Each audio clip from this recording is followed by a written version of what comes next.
month's mini practice is all about noticing, observing and maintaining some mobility in your hips so that you can reduce muscle tension and also take the pressure off of the low back. So starting with the feet outwards and just letting yourself roll the legs left and right into what we sometimes refer to as the 90-90 hip stretch, because you're aiming to find those two 90-degree angles on the legs there. I'm going to roll to my right side now. I invite you to just notice this is almost a little bit like a half pigeon pose in yoga, and draw your body as you exhale over the front right shin. Maybe bring the elbows down or one elbow down, and focus on your ability in raising and lowering with comfort and breath, mindfulness, the lower left leg. So this is about your hip finding internal rotation in this moment. And let that happen a few times. And then let's release up and just simply swap to the other side. So roll the legs in, turn your torso to face that left front shin, active foot, parallel shin to the mat, lengthen body forward, maybe rest onto your forearms. And then again, as you flex into the right lower leg, what can you feel in your ability to move smoothly, hopefully, as you lift and lower the right back leg there, coming into hip rotation, internal rotation on the right hip there. Release back, crossing legs, noting which leg is in front. Maybe rest the palms onto the knees or beside you, and breathing well, relaxing the face, creating some torso circles. Yoga also says that when we are moving through grounded poses, it brings a sense of stability to the mind, body and emotions. Cross the legs the other way and then offer a few more torso circles. Maybe you go in both directions, or maybe you just go in one direction. Trying to notice a sense of acceptance as to what is here as you move with me today. And then release from those movements and come around onto your all fours. As you press your palms into the earth, spreading out through the hands, bring the knees below the hips. Just noticing now and observing some hip circles.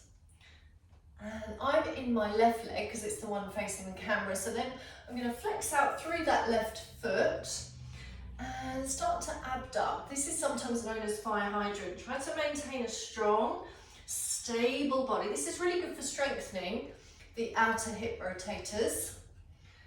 I'm going to come from that opening to take the left foot into a softening and cross the left leg behind the right lower leg and reach back. So you're kind of entering half Gomukhasana, sometimes also known as shoelace pose. You can sway forward and back.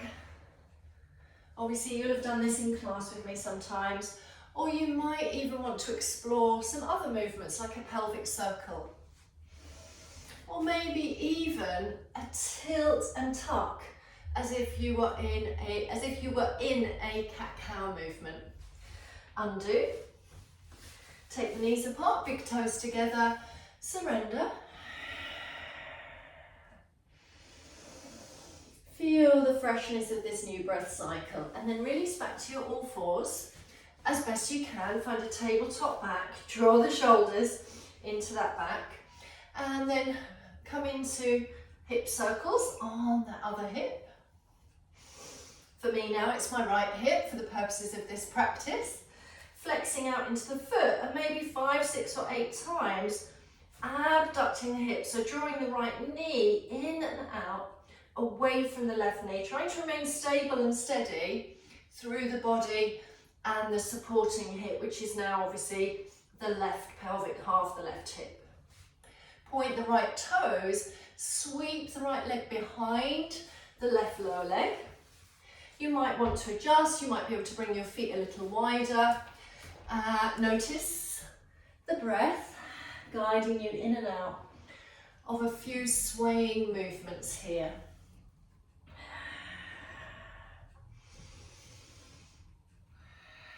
quite a lovely releasing moment for the back as well. And then, like I say, you could linger here. You could add the tilt and tuck, cat-cow, or you could even notice your ability to momentarily sit in the pose of Gomukhasana. It is really your choice. I quite like to keep the body moving around, especially when I'm trying to ease out from some stiff feelings, or if I've been sitting for a little bit too long at the desk. I'm going to take those legs apart now, come down into sitting and open out into a seated butterfly, bringing the inner soles of the feet to open out, the outer edges of the feet to touch. And you could, of course, sit up really beautifully tall.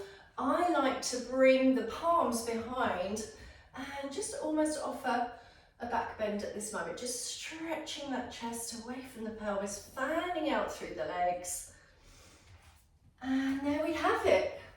A short practice of hip mobility, which I really hope you enjoyed this month. Thank you for being here.